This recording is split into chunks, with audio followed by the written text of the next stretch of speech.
নমস্কার, আমি পণ্ডিত শুভ কলকাতা থেকে বলছি।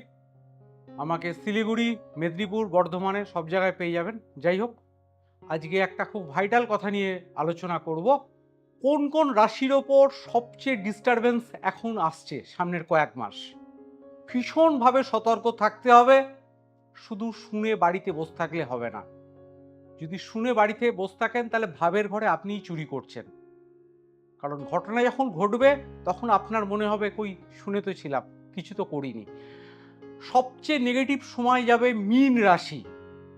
ভীষণ নেগেটিভ সামনে আসছে মীন রাশির মানুষের ওপর।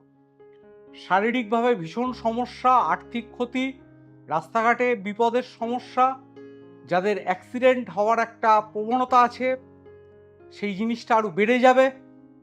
মা বাবার সঙ্গে অশান্তি, কর্মস্থলে প্রবলেম, টাকা হারিয়ে যেতে পারে, ব্যবসায় সমস্যা, কর্মস্থলে সমস্যা। মীন রাশির মানুষ ভীষণভাবে সতর্ক সাবধানে থাকতে হবে। তারপরে আসছি মেষ।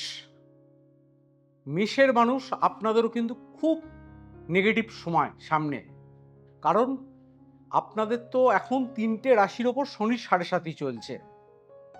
একটা হচ্ছে কুম্ভ রাশি, মীন রাশি আর মেষ রাশি।